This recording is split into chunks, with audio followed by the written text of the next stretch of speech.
Hello participants in our SPSS workshop. I am Professor Null. And I am Miss Alternate. Today we will be having a short discussion on reliability and validity.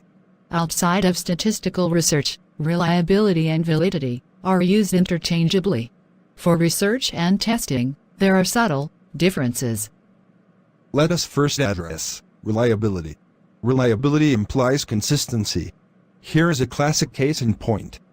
If you take the micro-entrance test 5 times, you should get roughly the same results every time. A test is valid if it measures what it is supposed to. Tests that are valid are also reliable. Miss Alternate, can you please repeat what you have just said? Certainly, Professor. Tests that are valid are also reliable. The micro-entrance test is reliable and valid because it measures what a student learned in high school. However, tests that are reliable are not always valid. Let me repeat, tests that are reliable are not always valid. For example, let's say your thermometer was 1 degree off. It would be reliable, giving you the same results each time. But not valid, because the thermometer wasn't recording the correct temperature. Professor, can you now give us a definition for reliability? Okay, Miss Alternate. Here is the definition for reliability. Reliability is a measure of the stability or consistency of test scores. You can also think of it as the ability for a test or research findings to be repeatable. Can you give our SPSS workshop participants an example? Goodness gracious me, how could I forget to do that? I must be getting old. Here is an example. A medical thermometer is a reliable tool that would measure the correct temperature each time it is used. In the same way, a reliable math test will accurately measure mathematical knowledge for every student who takes it.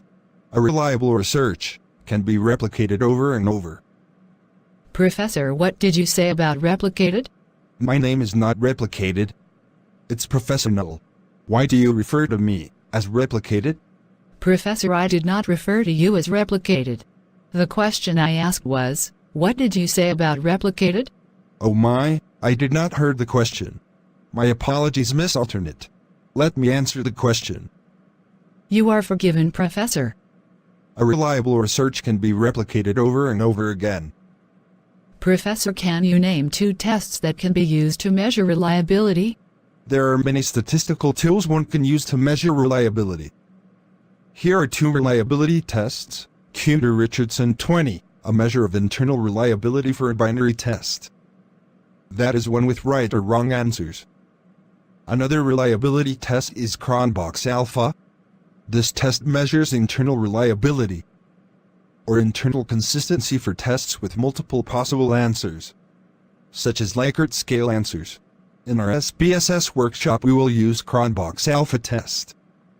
SPSS workshop participants, it is the Cronbach's alpha that most researchers use. We will use this test in our SPSS workshop for reliability values. Professor, can you please explain Cronbach's alpha in some more detail? Cronbach's alpha is a reliability test. It indicates internal reliability or internal consistency. Whenever we hear the term reliability, we think about data or information we have collected. Internal consistency or reliability is relevant to composite scores. Professor, what are composite scores? Our SPSS workshop participants would like to know. A composite score is the sum or average of 2 or more scores. Example: item 1 plus item 2 plus item 3, etc. The reliability test measures how well a test measures internal consistency across composite items. The measurement is not for an individual item. Reliability will fluctuate from sample to sample. Here is a guideline for reliability. 0.7 is minimally acceptable for exploratory research. Can you repeat what you have just said? Sure, Miss Alternate. 0.7 is minimally acceptable for exploratory research. SPSS workshop participants, 0.8 is acceptable for basic research.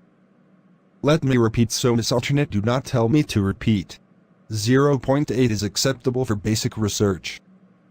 0.9 is acceptable for applied scenarios. Professor, what did you say about 0.9? I knew she would do that. SPSS workshop participants, 0.9 is acceptable for applied scenarios. Prof. Can you please say some more on internal consistency or reliability? Do you think the participants in the SPSS workshop need simpler explanation on internal reliability? Yes, Professor, I believe you should simplify it some more. Let me give an example of internal reliability. I believe that my SPSS participants will understand it better this way. While conducting reliability analysis in SPSS, we will use the Cronbach's alpha reliability test feature. When we conduct this test, we will obtain a value from 0.1 to 1. SPSS will do the calculation, then gives the answer. So do not worry about calculating the values. When SPSS gives a value less than 0.6, it is an indication that your questionnaire has poor internal consistency. Let's say your reliability value is 0.3. This is lower than 0.6, and it indicates poor internal consistency. This value of 0.3 is an indication that 30% of the variance in the score is reliable variance. Let me put it even more simpler. 30% of your questions are interpreted by respondents as valid questions that give support to your construct. Let me put it another way. Participants who answered your questionnaire interpreted 30% of them as questions that support your main idea or construct, while 70% is error variance. 70% of your questions were not interpreted by participants as giving support to your main idea or construct. SPSS workshop participants, do note that when speaking of variance in the strictest sense, it is a measure of the spread of scores from the mean. But we will get into the technicality of that in a future presentation. If a questionnaire was used to collect data that gives a reliability score of 0.3, then one should consider redesigning the questionnaire. Values from 0.6 but less than 0.7 indicates moderate internal consistency. A value from 0.72 but less than 0.8 indicates good internal consistency. If the value is 0.7, this indicates that 70% of the variance in the score is reliable variance, while 30% is error variance. If the value is 0.82 but less than 0.9, this indicates good internal consistency. A value from 0.9 to 1 indicates excellent internal consistency. If your test result is negative, then this is absurdity. But it can happen. If it does occur, be assured that whatever you thought you were measuring, your respondents, they saw the opposite of your intentions. Your questionnaire was not measuring your intended construct. When we come back, Professor will tell us a few things about Professor Lee Joseph Cronbach, and we will be looking at validity. This is SPSS Workshop. Stay tuned, we will be right back.